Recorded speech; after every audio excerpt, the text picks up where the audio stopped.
Hello and welcome to this special edition of the Madaxeman Army List podcast, in which we give you the hottest of hot takes on one of the brand new, completely new lists in version 4, the Taifa Kingdoms, the Arab kingdoms of Spain, just sort of prior to or during the Reconquista.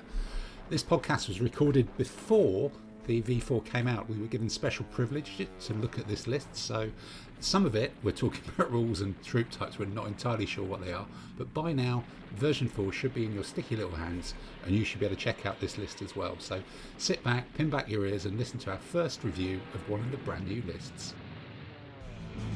This means war.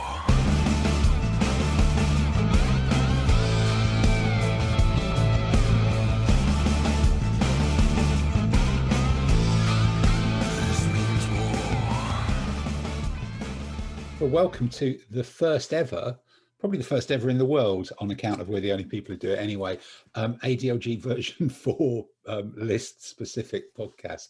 And I'm joined here by Richard and Dave, the regular team, as we start our violent flicking through the version 4 book, which I'm sure everybody is doing as we speak. And we've actually been gifted, to allow us to record this slightly early, a sneak preview of one of the lists. So this is how you get this so soon.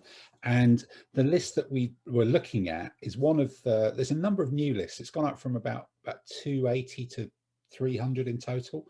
And this week we're looking at the Taifa Kingdoms, which is a sort of separating out of the kind of feudal medieval Spanish thing. Clearly there's quite a number of players. ADLG is very big in Spain, and I've no doubt at all that their influence and input suggested some of these lists and getting a bit more specific. It's a really interesting period of history, of military mix. You've got Western Knights, you've got Arab troops in the Iberian Peninsula, and you've got all these different competing kingdoms in this, what is list number 204, I think, the Taifa Kingdoms list. And I don't know, we tend to, as always, start with a bit of the history of this one. This one goes from 1032 to 1172. It has El Cid leading 3 different cities as well. But I think maybe first, sort of, Dave, you've used these sort of medievally, feudally Spanish armies quite a lot. This period of history, is there, what was going on? What's your background research and reading or trips to Spain shown you about this period? I think this is an interesting new list. It's a good idea that they've added it in. We're dealing with this list with the Arab kingdoms of Spain, as opposed to the Spanish kingdoms of Spain. Yep. In the north of Spain, the Reconquista, the early period. This is the early period of the Reconquista, El Cid. So you've got 3 or 4 states, Spanish states in the north: Leon, Navarre, yes, Navarre, Castile, Asturias. Yeah, Asturias, yeah. So those are the Spanish ones, who are as much at war with each other as they are with anybody else.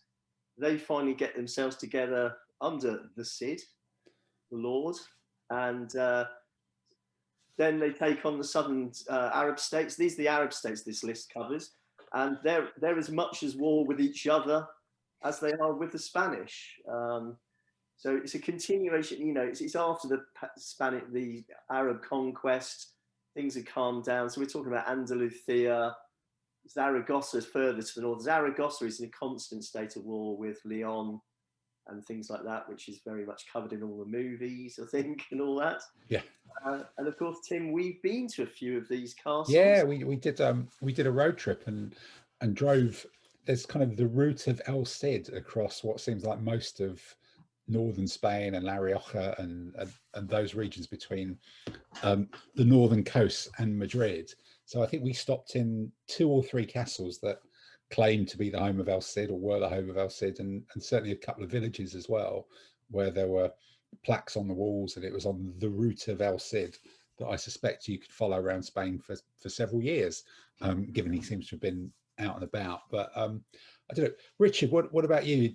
I think when we were chatting earlier, you were mentioning that there's been some interesting stuff that's come out relatively recently, possibly even in Slingshot, about this period of history.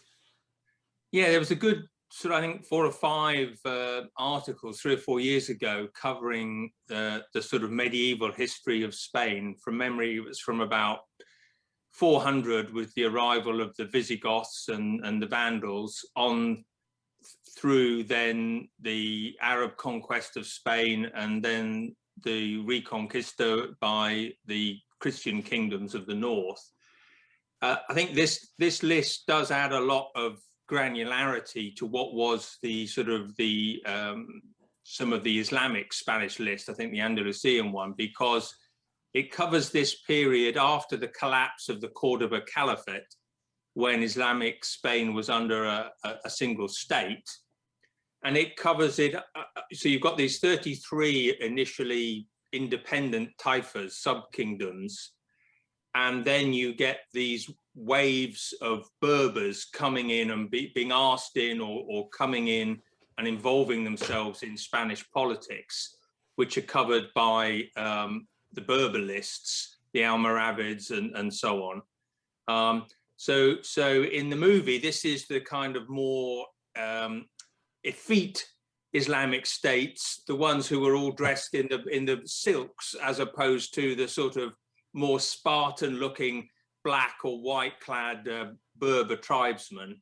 And so you get a nice mix of troops, as we'll come into detail later, but you've got the sort of, and the Islamicized Spaniards, the Andalusians, providing spearmen and some cavalry, and you've got a lot of mercenaries, both Christian and Islamic. So it allows you to do a lot of variety. And El Cid fights for both sides, and himself eventually, as he becomes a warlord.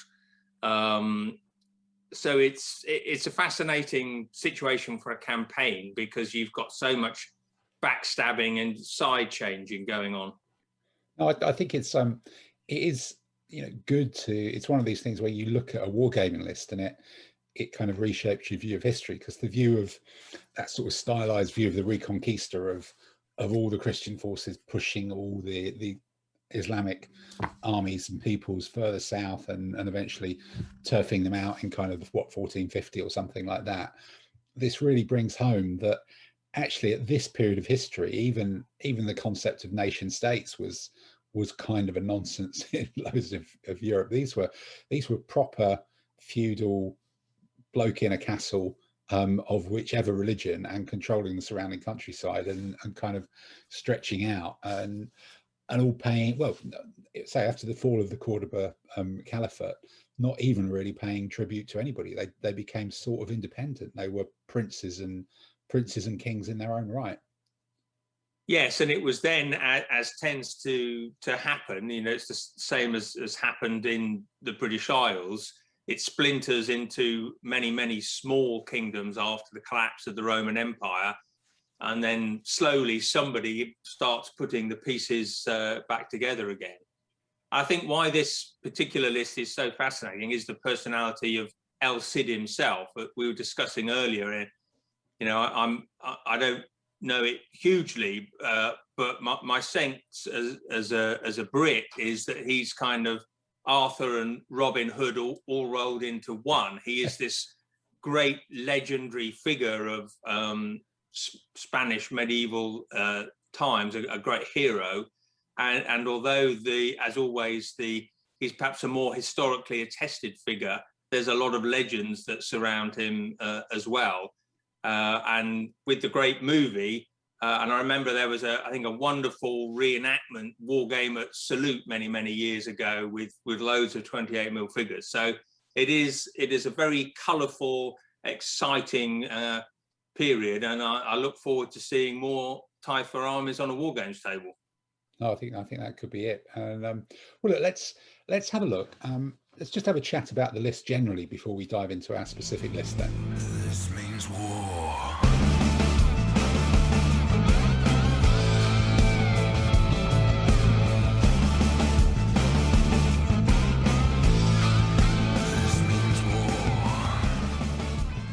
So look, we've got the list up on screen here, and Taifa Kingdoms 204 starts in 1032, runs to 1172. So it's a reasonably tight time period. You're not getting into heavy knights by the end of it, which gives it its own unique flavor. El Cid can be strategist for three different years or sets of years, for Seville, for Zaragoza, and Valencia as well. And it also covers Murcia as a Taifa kingdom, and employing. They're also calling on the Almoravid Berbers. They're calling on Christian mercenaries. So I don't know, Dave, do you want to kind of run us down? We'll start by running us down the list of what the key components are, what the compulsories are, things like that. Well, I think the specific thing which is important, comparing it to previous feudal Spanish and what we might expect to see in the later ones, is you've got a more limited supply of knights.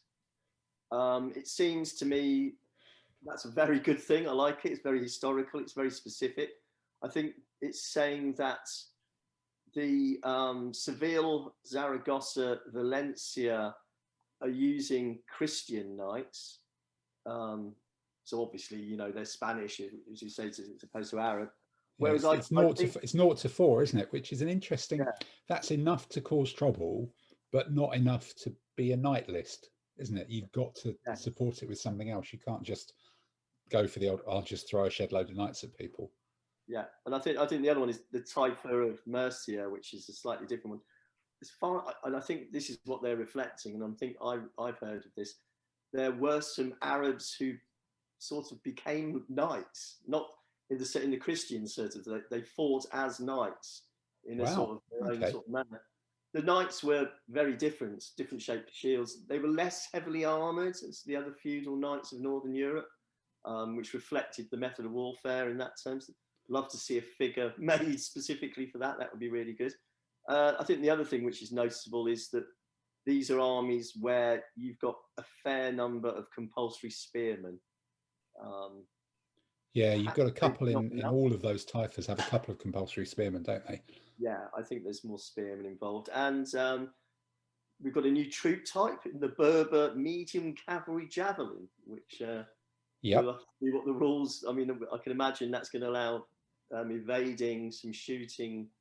It's going to be an interesting change. That's going to be a good one. And then in the Taifa of Murcia list, we've got another new troop type, which is medium spearman impact. Yes. Yeah, that's with the Almogavars. I'm guessing that well, medium spearman impact could be. It just smells to me like it might be something that's very specific to the Almogavars, because they, you know, if we look on the meta level, you've got players in Spain talking about the uniqueness of Spanish armies, and Almogavars to me feel like almost like one of those types, like English longbowmen. You know, they're a sort of semi-unique troop type. They were especially good in period, especially aggressive, but equally they were spearmen. So having medium spearman impact, I wonder if there will be many more medium spearman impacts once we're all flicking through the book furiously to find them than just the Almogavars. Yeah, there may not be many more, but they do appear in about half a dozen lists. So I think Almogavars will be, but I wonder if that troop type classification will be used for many other people. Yeah, it's hard to imagine, isn't it? That, as you say, they're a bit like back in the day Cretan archers or Balearic slingers. They are so good of their type that they get other troops that are similar to them get described as them, simply because they come to define a new category as English longbowmen, as you mentioned earlier. Yeah, all those Highlander and what's the other one? The Ottoman archers, isn't it? The bow swordsmen, the Janissaries. Janissaries, yeah. It might just be a new type that's medium spearman impact. It might be medium spearman with impact. We'll find out, or we will know by the time this podcast hits the thing. So just looking through it though, you've got all these lists have got a limited number of knights, up to 4 in the most of the Taifas, up to 6 with Murcia as well. They've all got some compulsory spearmen, a couple of compulsory spearmen. The normal Taifas can add support, which by the time we're recording this, we know is a bit better. as well, in that it cancels Furious Charge, and it also isn't stopped by heavy armor now, which I guess is nice. That makes support feel like it's worth taking, particularly with possibly even with a downgrade to mediocre for some of them Spearmen as well. Looking at the rest of it, though, there's almost a complete mix of every medieval troop type there, isn't there? You've got heavy cavalry impact, medium cavalry impact, light cavalry javelin. There's compulsory 4 actually of either light cavalry javelin or medium cavalry javelin that perhaps means that, you know, that ADLG thing that we all have to occasionally unlearn previous lists and try to remember that light horse and medium horse is a continuum in ADLG. They're not that different, but maybe the medium cavalry javelin makes that continuum a bit more even in some ways. But with 4 light cavalry javelin or medium cavalry javelin, you've got some options there. You've got some medium spearmen, you've got crossbowmen, you've got archers. Some can be downgraded to mediocre. A fortified camp, and then a couple of these Almugavars, the medium spearman impact, and then some medium swordsmen, former slaves from Valencia in the Mercian list, who now are cheaper. They're at 6 points each. They're a point cheaper than they would have been in version 3, but with only 2 being allowed, it's not going to massively unbalance the list, I imagine, or unbalance things. So it's just an interesting combination of different troop types in there that I suppose the only thing that's really missing is there's not any mounted horse archers, but I guess that wasn't really a feature of the period. There are 2 light cavalry bow, because well, they were mercenaries or slaves bought from Turkey, but they weren't big in mounted archery, in Spanish warfare. There just weren't the numbers. This is just all about getting stuck in then. But I do think your comment on light to medium is spot on in that there's more and more evidence that in a lot of, particularly the step type armies, the units would sort of morph. You know, they would perhaps be in a block and then send 100 men forward to skirmish and then fall back on the block and then to melee at a later time. So I think this new category of medium cavalry javelin, if it also applies to people like the Numidians and so on, will perhaps give us a more interesting representation of some of the capabilities of those armies. Yeah, no, I think it's going to be it is going to be a fascinating one, isn't it? Well, you know, well, maybe that's the point at which we move on and have a look at some of the lists that we've conjured up. This means war.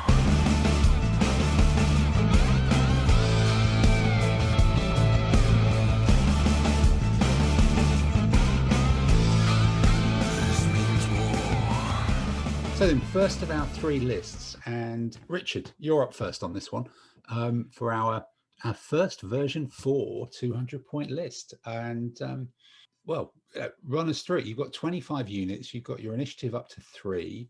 I'm looking. There's a strategist, so Cid's there, which presumably means it's not Mercia. That's the one. No, he doesn't do that. I've gone for the Valencia period, sort of 1095, when El Cid is for the first time sort of ruling as an independent lord rather than serving somebody else. And 2 reasons I was attracted to it. A, I just like El Cid as a character, and B, it's the fact that that's the only way you get to have the knights as impact rather than impetuous. Which so I basically started with that idea. So command 1 is 4 elite impact knights with an included unreliable general. I would prefer not to have him. There's a couple of places where I've done things to try and have a larger army. Making that their commander unreliable is one. With one of the Berber horsemen, either to be a screen or to go wide or to get behind people, whatever, would probably, depending on the terrain, they could either be in the middle of the table or on one edge. If they were on one edge, I'd have them in front of the camp, simply because that increases the chance of your opponent having to trigger them at some point. rather than having them stuck way out, you know, on away from camps, because there's a danger if you do that and they go unreliable that they never get in the game. Yeah, that's quite a lot of your strike capability, isn't it? In that command, you do want that triggered, so that does sort Yeah. of tend. But I guess it's there's so many moving parts in this army, and you know, they still have that ability, especially as they're all drilled impact. They're not impetuous. You've not gone the impetuous option. They can get somewhere once they get going fairly quickly. Exactly. And by taking a strategist as the CNC, you've always got that option to put, if they do go unreliable, you've got the chance to throw them the extra 2 pips to bump up their odds of rolling a 5 rather than just a 6 to come reliable. Yeah. So Okay. then the other 2 commands are there partly to support that tip of the spear, but with enough capability that they can't just be skirmished out of the game. So the next command has a competent general, and it's got a mixture of rough terrain troops, so 2 medium spearmen, a javelinman, a crossbowman, and a bowman, with 1 light infantry bow. So that's 5 or 6 wide. So that should be able to fill any piece of rough terrain that's around. The javelinmen there, so that if you do face elephants, you know, one of the great things about Spanish lists is being able to have knights and javelinmen. So I wanted to have that there. And then having the 2 medium cavalry impact and a light cavalry javelin means that initially you can deploy those behind the infantry, and then depending on the situation, either swing them left or right of the infantry, because while they're not that strong in themselves, they're very nasty on somebody's flank. So they're that's almost not a bad little, you know, with the impact as well. You've got quite a lot of first round punch, haven't you? Yes. To support, and coming in to support the knights on either side, depending on how you deploy them, that really does help. Exactly. Being medium, the foot can all keep up with the knights. If there's a bit of rough terrain, the knights can hang back. If they're facing, say, 6 impetuous knights of the opponents, they can hang back, and the mediums or the medium cavalry impact can threaten to hit the flanks of the impetuous knights or the pikemen or whatever that the knights don't want to face. And then on the other wing, we've got El Cid in charge, and I've taken 11 people. That's huge. Yeah. So you want a strategist in charge, probably mainly operating as 2 blocks, but I've given them the strategist so that the cavalry or the infantry can break off individual bases to play fun and games, because they're not individually that strong, but it's the overall mass, because the unit as a whole has 25. So 4 heavy spearmen with missile support, they are mediocre, but the idea is that there's enough of them and they're tough enough that if somebody attacks them, they should hang around for a while. They're probably not going to be super aggressive, but they're strong enough to march up into somebody's face and pin a chunk of their frontage. Then there's... I must admit, I'm very, you know, I'm really interested in how this improved missile support that is suddenly worth taking. So it was, you know, it was overpointed last time and just wasn't really worth it. But turning mediocre troops, giving them a pretty much a guaranteed +1 against, it sounds like almost everything in the first turn, really pushes that, you know, as you say, they're there to survive and take a long time to be killed at worst and possibly do well. But giving them that extra +1 against everybody in the first round really improves their survivability and sort of pushes them towards, they should still be sticking around at the end of the game, really, rather than falling over and being run over by a furious charge by someone. And it is quite interesting that across history, there's a lot of armies that have mediocre spear with support, you know, where different generals across time have said, oh, if I stick a few archers behind these fairly grotty spearmen, it'll just toughen them up a bit. So the fact that so many people came up with the same idea says it ought to work on table as it did historically. Yeah. But Okay. because they don't have much punch, I've put a couple of missile troops with them and some skirmishing, and then they've got the 3 Berber cavalry. Again, could swing left or right of that infantry, probably start them behind, just so that you've got that ability to mess with the opponent's head, while Yes. at the same time you're reaching down his throat with the knights and trying to kick his teeth in. Yeah, no, which is where you find his teeth. But it's got a really unusual feel, hasn't it? I don't know. It feels very different to those generic Spanish and generic, Andalusian or whatever it was, armies that we had before. With that mix of knights is baked in rather than sort of a funny little ally or a bolt on for 1 or 2. Having 4 gives you enough grunt to almost build the army around it, but you can't build the army solely on it, if that makes sense. You've got to build it around it rather than on it. Yes. Which is interesting. Dave, what's your thoughts? So the thing I've noticed about the list is, I use the feudal Spanish, medieval Spanish quite a bit. I think we're all going to be looking at 25, 26 bases, which is quite a step up from the feudal and the medieval. It's hard to get 21, 22 or 23 out of those lists. You still got to, I think one of the issues with this list in wargaming terms is you've only got a command and control of 3 points, which I agree with Richard, makes the strategist very, very interesting, especially as the strategist gives you the medium knights elite impacts, which are much more controllable. I like Richard's list. I think having the command and control with the commands 2 and 3 means you can, if you need to be, switch out those cavalry from those commands to help trigger the knights into action. You could, if you're worried about the knights, something can sail round a flank to make the other person commit to bringing the knights into the game. If they go in. I think the issue that I see is in command number 2, where you've got a group of cavalry, a group of spear, and actually they're all medium, aren't they? So yeah. I would wonder about having it. It's a similar way that I use it.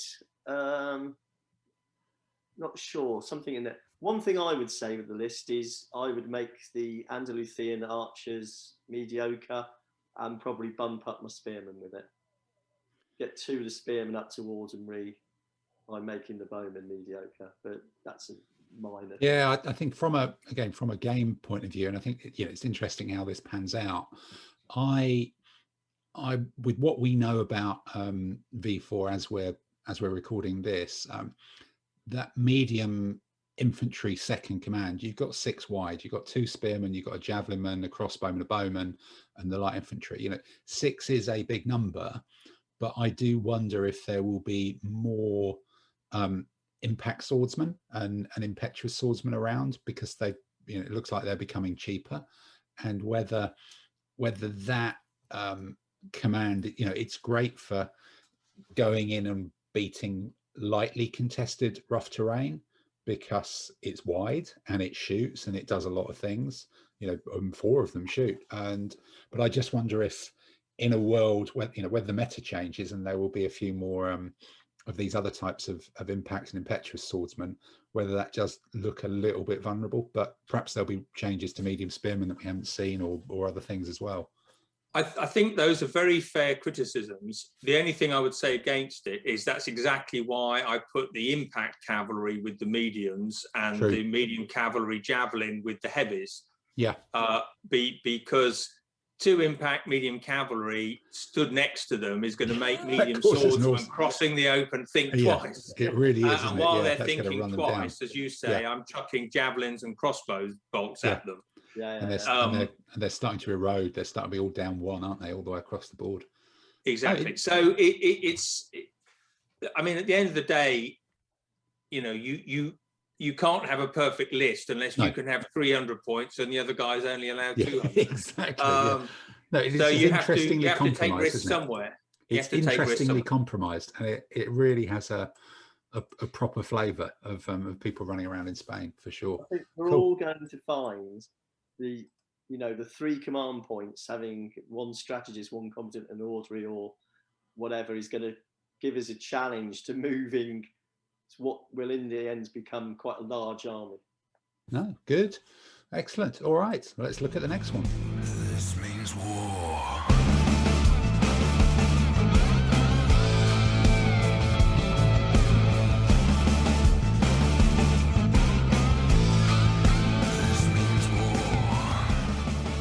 So second list up then, in this slightly bizarre challenge of trying to compile a list where we don't fully know all the rules, and clearly the meta that we're trying to put it into doesn't really exist, but still trying to get that flavor of Taifa Kingdom list. So this one's mine. Again, I went for the Cid as well. It kind of feels like you should do, but I spread the command and control around in a different way, particularly with the Christian Knights. So, but still managed to get to 25, which is, as Dave was saying, maybe this is the new thing. So what I've done, I've put the strategist, not included, of course, but in a command with 4 knights. Again, I've gone for the medium knight impact elite. I dithered with thinking, look, there's a strategist. Can I get some more points? Can I make them impetuous? But that fascinating thing about there's only 4 of them, not 6 or not 8 or 7 or whatever. I just kind of came down and thought, if you're going to have them, make them as controllable, invest the extra 1 or 2 or 3, but it's actually only 1 point, isn't it, between impetuous and non-impetuous. Invest the extra 4 points in making them fully controllable, because they are going to have to be exactly where they need to be and be the right piece. And then I've supported it with the mounted component. Again, Richard, I think yours had a light cavalry javelin. I've put a light cavalry javelin in, but I've also stuck in a medium cavalry impact. And I think you were talking about your medium cavalry impact swinging over to support the knights. Because I've got a strategist here with these, I was thinking either that medium cavalry impact and light cavalry javelin is a little kind of, mini subcommand that if someone's busy with the knights, that can whiz off on its own and do things, or it can operate as the gap filler or the overlap provider. And then I've gone for a couple of the heavy spearmen support, mediocre, same as you, and a light infantry bow, again as a second block to support the knights on either side. And I think this is one of the opportunities where I think this new move 3 or 3 MU move for heavy infantry's got a little bit of potential to change how these lists play slightly. It will just, particularly with the strategist in that command, even if that functions as 3 groups, it's still, it can move up a bit more quickly than it used to be able to. Or if it functions as 2 groups, more likely 6 mounted and 2 spearmen, the strategist can really get that forward. And part of this is that with the number of light horse and light infantry that I've squeezed in, I've managed to be able to get the initiative up to 4, which is starting to get in the we're going first and here we come, which and I wonder, with to get advantage of that heavy spearman, heavy infantry 3 MU move, whether you do need to be getting the initiative and getting on the front foot as well. So it's got some of those same components but arranged differently. And then in the second command, which is the one with the competent general, this is again my kind of mixed command. So I've got 2 light cavalry javelin, 2 medium cavalry javelin in there. I think you had 3 and 1 in your command, Richard. I've gone 2 and 2. Still slightly unsure how the medium cavalry javelin will work. And then I've actually, again, maybe this is trying too hard to take advantage of that that heavy infantry move, but again, I'm wondering, with 2 medium spearmen, 2 light infantry with javelin, a crossbowman, a bowman, bowman's mediocre in that 2-pack, and then 2 more of the heavy spearmen support. I'm kind of seeing that one of the challenges that sometimes you used to get with just all medium foot commands is defending their flank that's in the open. They're fine in terrain, but sometimes they just lose a little bit of grunt. So being able to move heavy spearmen up into position with medium spearmen and bowmen, they can kind of sit on slightly smaller bits of terrain and get there a bit more quickly, and work together in that sort of way. But there's not quite as much shooting as you. There's not really a javelinman there. And then the final command, which is one of these kind of do nothing but occupy space commands, but still be quite threatening. And this could either act in support of the knights, or it could act in support of the medium infantry on the other side of a bit of terrain if they're contesting terrain in the middle. You've got a couple of impact cavalry, one heavy, one medium, an included general, and a couple of light cavalry javelin. And it's only 27 points. It's an ordinary included general, but it does have 2 impact cavalry in it and 2 light cavalry javelin. And that's, I think, Dave, you call this kind of a dicky. It's a dicky about command, but with a bit of teeth, possibly. And and I think there's an argument to swap the medium cavalry javelin over into this command and put the impacts in the middle.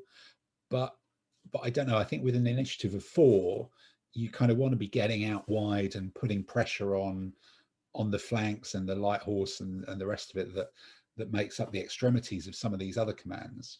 To really, there's a lot of things in here to distract people, to keep them busy, which whilst you are just throwing those 4 impact knights under the command of the strategist at them pretty hard. So I think there's a bit about the phasing of how this army will come into contact with the enemy, that this last command is a bit unusual, but by the time it starts moving, and with initiative of 4, hopefully it's all going first, the enemy's already dealing with quite a lot of different things by the time this thing actually starts moving up and getting into the game. And then it's an extra threat kind of arriving later.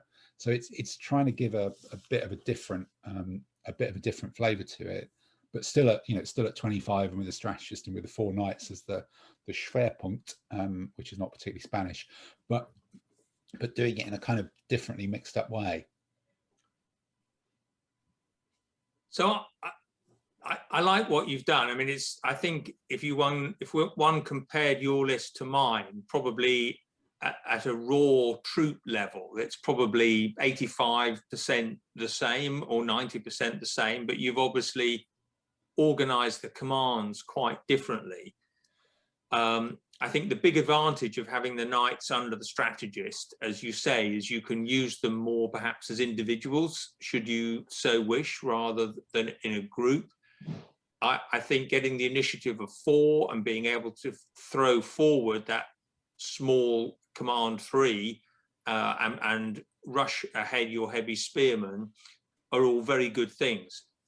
The one thing actually, it was one of the things I was looking at, with my V4 head on, if that makes sense.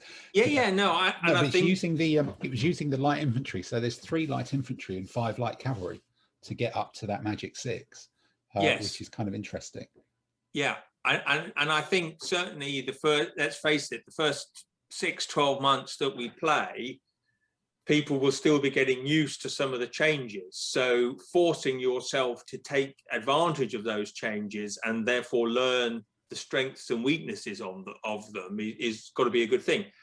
The one potential negative I see is that if the small command is on the outside of the knight command, that the command 2 has got 12 people in it under a competent general. All of the mounted aren't really stand and fight.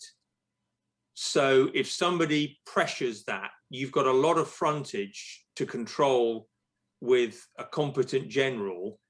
And if you start to get into trouble, some of them may be evading you. I don't know. It just feels that that's where your opponent is going to be looking to pressure you. And if you put the four mini command guys on their outside, then maybe that leaves the knight command a bit exposed on its flank. So yeah, but I think those are minor quibbles in what is going to give anybody a hard time.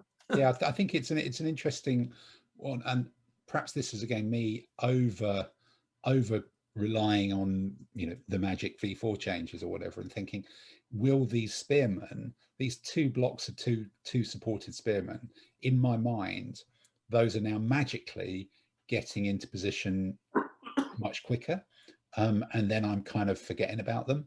You know, they're there, they become little lumps of tough to beat terrain that soak up some of the enemy's good stuff whilst you try and force around it. So I think, you know, as I said when I was talking about, I think there is an argument to put the medium cavalry javelin from the central command into the smaller dicky about command, but whether that then makes it a bit less flavoursome of Arabic, you know, being forced to have some strike troops in that little command is something quite different. But it's a good reminder that the fact that that ADLG is a game where you have to put command structures in means you have to come up with a way of playing and a plan.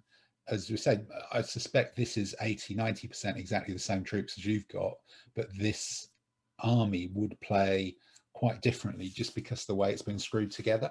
And, yes, and you know, you'd have to play it quite differently, which is great, really, because it means you've got to start with a plan. You're not just going, I'll just pick a load of good troops and shuffle them as they are. So, Dave, what's your thoughts on this one?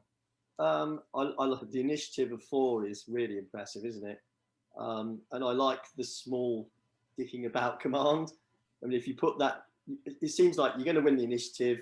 You're going to get a good look at the opponent's army. You put down your 3rd command, which is only 4 bases and 27 points. You're going to get a very good look at where your enemy is.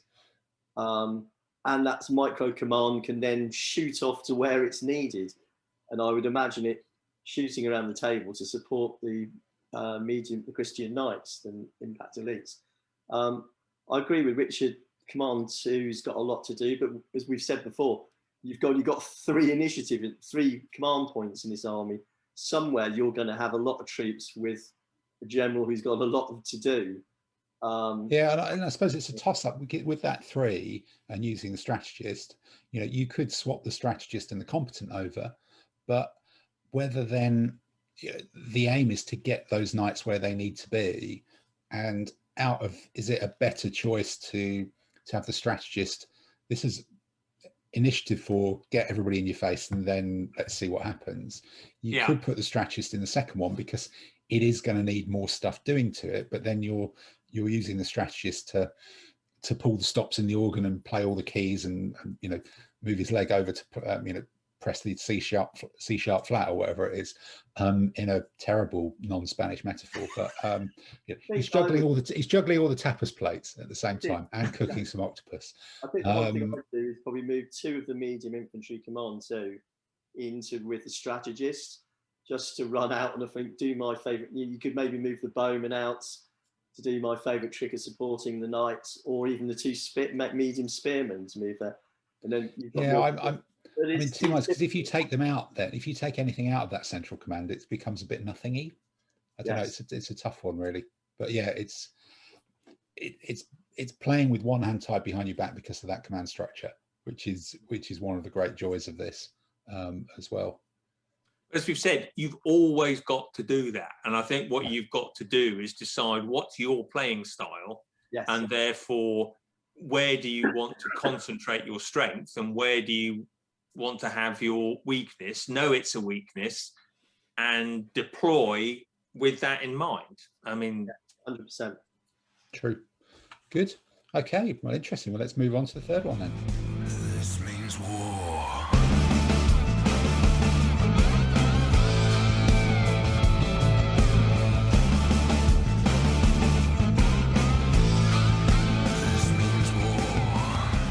So look, let's come back to our 3rd and final list 204, Taifa Kingdoms, and this is Dave's. And Dave, I know that you're a big fan of Almugavars. I think you're probably going to wax lyrical about the Almugavar figures that you've got from, I suspect, Eureka later on in the podcast.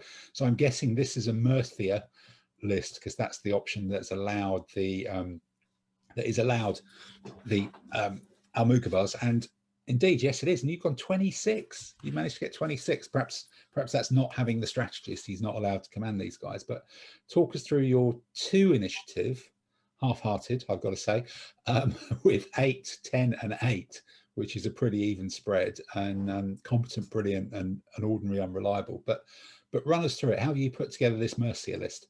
Okay, so knowing you two were going El Cid, I thought I'd do something different, as you say. This is Murcia, a different one.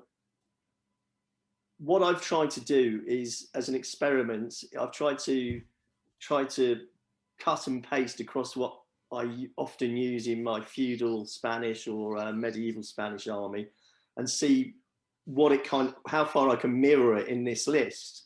So that kind of works to some degree. It's a much larger one. So command 1, 4 medium knight impetuous. In my other ones, they'd be elite. So the Murcia list allows you to have 6 knights, but it doesn't allow you to have any impact cavalry. So I thought, right, let's go for all 6 knights. So command 1, 4 knights, and the 2 medium cavalry javelin and 2 light horse javelin, which are compulsory. I've given them a competent general. I've not included him for a reason. Yeah. So what I'm hoping there is I've got enough pips, hopefully, with that competent general to move them as 2 different groups. I'm figuring what I would probably do is move the Berber horse onto a flank, push them forward to bring an enemy onto me so that my knights can get into them. And if somebody doesn't face up to the knights and retreats away, then I've got them on the back foot and I can keep pressurizing them. And I've got movement of 4, movement of 3 there. So that's that command.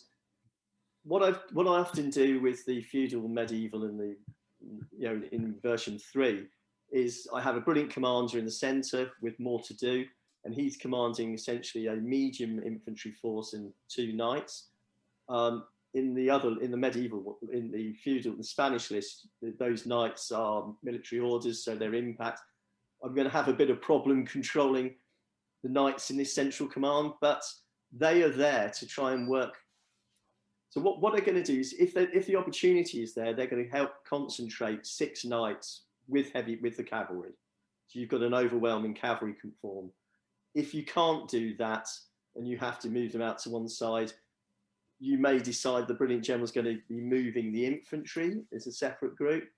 What I like to do is try and maneuver out either the 2 crossbowmen out to a flank, or if the terrain works, I'll go through the terrain with the almogavars, the javelinmen, and the crossbowmen, and the bowmen, which is 6 wide. You've got some very good almogavars. The javelinmen can work. I'm hoping to stay wider. That works very well with this army. Yeah, and I guess there's the opportunity for more terrain to be in the middle of the field now, yes, in some ways, because of the slight tweaks to the terrain rules that we're aware of as well. So, we've all gone for more mediums. Okay, there's a lot of mediums in this, but I suspect they will, well, the ability to just ignore terrain is not going to be as straightforward as it was. There's probably going to need to be more to take it on. Yeah, exactly. And command 3, he's the ordinary general, and he's unreliable, just to save a few points. This is something I've learned to do with the other lists again, and I wanted to mirror again. This command in my version 3 armies would be much, much smaller. It wouldn't be 8, it would be probably 6 at most. But because you've got to, in effect, with the Murcian list, have 4 spearmen. That's a spear command. If it's reliable, it marches forward as fast as it can in support of the knights. And it's got enough width in itself to have a medium infantry combination in there as well. I haven't gone with the support. I couldn't afford it. Yeah. I could have sacrificed a crossbowman or a bowman to bring some things like that in, but I do like to have my crossbow and mediocre. You do, bowman. Yeah. And I feel like that's such a good thing. I don't want to sacrifice that, but yeah. Yeah, it's still big. Richard, what's your thoughts looking at this one? Well, I think it's interesting by its, as we've said before, all of these lists are pretty large for medieval lists, which is very, very interesting. And they do that by perhaps having a few more mediocre troops, which I think we all feel for some of the tweaks will just perhaps make them a bit more viable. I like the mediocre bowman with another bowman idea, but I prefer it when it's on the flanks rather than in the middle, because I just think it's a bit less vulnerable. I think I think command 1 is great. I can see that really being useful on a flank. I can see command 2 being handy, but if there isn't terrain in the middle, I can see it having a challenge.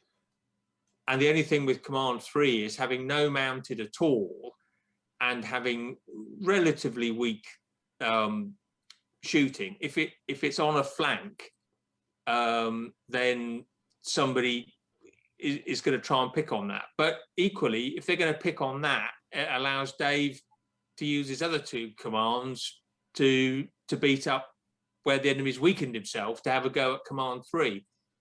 That's exactly my plan. Yeah. Command 3 sits a third of the way in from one side of the table and is there to provide a target, whilst the other third of the table is concentrated with knights and fast-moving troops to support them, which rush forward. The idea of command 3 is to die slowly and have some troops that can dick about and push round and move quickly to cause problems and try and save themselves. Though in my normal command, it'd be just 2 or 3 spearmen whose job is to die whilst everybody runs away, whilst the knights win me the game. But yeah, you're absolutely right. Absolutely right. Yeah, no, it's interesting trying to look at that command 3 as saying its battlefield role is to be a target, whereas normally I would look at a block of spearmen and bowmen and saying this is supposed to be something that throws itself forward and becomes a block on the enemy and a kind of pseudo terrain piece. But you're actually almost happy to see this one go down, because the ability to have 6 knights plus all that other stuff, the medium cavalry, the fast-moving Almugavars, the other shooting, pick on the rest of the enemy army that's not taking over these 8. And I guess with 8, it's going to be a while before they're not all going to get wiped out, are they? You're going to lose, what, 10, 12, even if they absolutely got hammered out of that command. And you've got 26 to play with, so you still can take a lot of damage on the other 2 commands, even if that 3rd command is almost wiped out to a man. I think what probably happens is something from command 2. I mean, hopefully I'm going to have enough pips. Is either the crossbowmen or the javelinmen will maneuver out around the knights to support them on the flank and give them that width, whilst I try and use my pips from the brilliant general with the knights. And the thing I find with the Almugavars is don't use them in a main fighting troop. Have them follow along behind the knights to make, use their speed to get round the back of things. If you can pin somebody with a spearman, then get an Almugavar past them and work the flanks, that's the way Almugavars worked at the time. And I think it's something I've learned with these Spanish lists. Is to use them properly. Not using infantry to get into the flanks. That's what I want to do. One thing, just looking at this list and seeing this composition, and again trying to put my V4 head on, not my V4 head, my version 4 head on, otherwise some strange rimmer tattoo on there. But that block of 2 medium cavalry javelin and 2 light cavalry javelin, it was just, I kind of got a picture about how much better it would be to be medium cavalry javelin and light cavalry javelin than medium cavalry, and that extra shooting that it gives you, even if it's pretty paltry. We look at medium cavalry and go, they're a bit rubbish, or they're not as good as knights, which is still true. And the javelin isn't going to fix that, but it is going to make them very, very dangerous to enemy light horse who, beforehand, if you were sat there with a row of light horse bow, you could think to yourself, well, I'll let the enemy medium cavalry come up and I'll shoot them and then I'll evade away and I'll be fine. But if the medium cavalry can suddenly shoot, even if it's only at 1, they're shooting not as light troops, they're shooting as normal troops. They could actually... They must be pretty good because they're 2 points more than the light cavalry. So I assume they're shooting... Well, no, but they've got more hit points and they fight at better factors and things. But assuming they're normal medium cavalry, the same as bow, they'll shoot at a base factor of 0 instead of -1 for light cavalry. But suddenly that's a real block of stuff that bullies anyone else's lights a lot more effectively than if it was just two normal medium cavalry and two light cavalry javelin, just because they're getting twice as much shooting, and it's more effective if they get close. And Yeah, I think the difference is, whereas before you would always charge the lights with the medium cavalry, now you can ride up to half a UD and chuck your javelins. The disadvantage is you still got protection of 0, so it's kind of an even shooting fight. But where I also think they'll be very useful is against medium spear and medium swordsmen hugging the edge of terrain, because now you can come up, stand outside the terrain and chuck stuff at them the way medium bow used to be able to do. And I think that's quite good, because it stops this idea of terrain forts being quite so prevalent, which is annoying, because I don't think it's that historical. Yeah, the terrain would kind of, blend in from good to bad, wouldn't it? It wouldn't be a straight, this is good, and if you step 3 paces to the right, it's bad. So this gives more cavalry an ability to reach in and touch people when they're lurking in terrain. Yeah, because very few actual battle accounts say, and in the middle of the battlefield was a convenient field, and the archers stood in the field and couldn't be touched by the enemy cavalry. Exactly. No, I don't remember that happening very often, except in the English Civil War, probably. But then they weren't archers; they were, they're always dragoons. That's what dragoons do. Okay, then. Well, look, that's covered off 3 ways of putting these lists together, all similar sizes, but really interestingly different ways of dropping the troops into the 3 different commands to come up with sort of quite different play styles and things. And I think all of them just feel very interesting lists to try and drop on the table against a more traditional, feudal, medieval, knighty and speary army of a 20, 21, 22 as well, because they do bring quite a lot of different things to the table to give you some different paper, scissors, stone in northern and southern Spain in this period. This means war.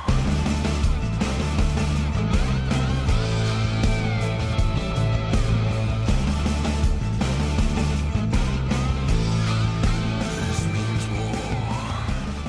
Well, look, we've talked about the lists here, and as we always do, is round this off with looking at what figures you can buy, particularly in 15 mil. Well, I suppose there's other scales as well where we've started to get these sorts of things now, and I think this is all about 2 things really. It's the time period from 1072 to 1172 or something, 1030 to 1170, and then the other question, sort of whether the Andalusian Spanish style was particularly different. And then, Dave, do you want to just kick us off by telling us how good the Eureka Almogavars are? Well, I've just painted up a Legio Heroica army for to replace, to be a specific feudal Spanish or medieval Spanish army. It's not quite accurate. I've done it, I want it to be sort of 12th century or 13th century, 1250, around there. So I've given them the what's with the knights. I think Essex do a Spanish knight. If you look in the WRG books, the feudal Europe army, the medieval Spanish knights are very different. They were lighter. They wore scale. They wore silk over it, long silk covers. They had a shield which is very different. It's rounded at the bottom, straight across the top, and they didn't wear a heavy helmet. They just wore a rounded hat. So I think because they were fighting more lighter cavalry in their surrounding, were chasing around a lot more. They were slightly lighter arms. It'd be really nice to see a figure made for that specific figure. But for these figures, I'd go Legio Heroica, because the Spearmen are perfect, and you've got the Arab Spearmen very much so. And as you say, Eureka makes the only sort of Almogavar, and scale-wise, that really works very well with the Legio. The Legio ones. What about the Donington? Because the Donington's got a nice range of Arabs and also sort of feudal knights as well, I guess, and that's quite a new range that's come out. Yeah, I mean, I used Donington for all my medievals when I began, but then I bought a lot of Legio Heroica Arabs, which are very beautiful figures. So they're such sharp casts, the Legio Heroica, aren't they? Every now and then I find one that's unpainted, and you're just like, wow, this actually is. It's a bit of a fiddle putting on the separate spears and shields, but once you've got your head around that, they're such sharp castings. Spears are a bit awkward; they don't quite stick in hand, but yeah, that can be surmounted. They ping off a bit, to use a technical. What about the? Is there any figures for this? Because the Dark Age, Dark Age, almost early feudal version of Forged in Battle has come out, because they're certainly doing Normans and Crusaders and things like that. Do they quite reach into this period or not yet? No, a little bit short. Well, I think if you're doing up to El Cid rather than the 12th century ones, then those First Crusade figures work fine. As Dave said, a lot of the Spanish knights wore the sort of nasal Norman helm up until 1200 or beyond. So I think if in doubt for El Cid, use Normans rather than and the First Crusade type figures. And I think from my point of view, it wouldn't be if in doubt. It would be I will be using Normans, because I've got a load of 2 Dragons Normans that I've just rebased and tarted up. I think, in fact, I did them just after all on our other podcast group. We were talking about the El Cid film, which was on earlier this year, I think, the Charlton Heston version. I think we were all watching it at the same time. And so I've even painted up a few of the shields with the Valencia imagery from that particular film. I don't think any of my guys look particularly like Charlton Heston. They're all 2 dragons, so they've got those little round chubby comedy faces, but the rest of them look kind of vaguely Spanish, and there are some Valencian ones in there, and they're lovely figures. There are some early, I think late 11th, early 12th century command figures that various people do, where they have the helm that extends down to the neck and comes around the ears, but still has a kind of open face. And I think those probably are quite good for Spanish generals of this period. The other thing, as you say, a number of manufacturers, even at 15 mil, do separate shields. And so you can get a more Spanish feel by putting perhaps some round shields, or as Dave said, if you look in, some of them have heart-shaped shields. I know some of the Essex figures have that, and Essex do specific Spanish knights which have round shields with the tassels on.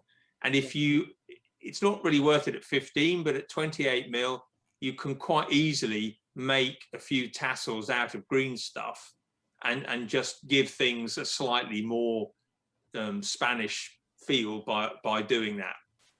Yeah, no, I think there's a lot of good options. I think, just trying to think of some of the other ones that I've seen. I think the Thistle and Rose do some very good sort of quasi-Norman knights as well. And they're just coming back into the market, 15 mil.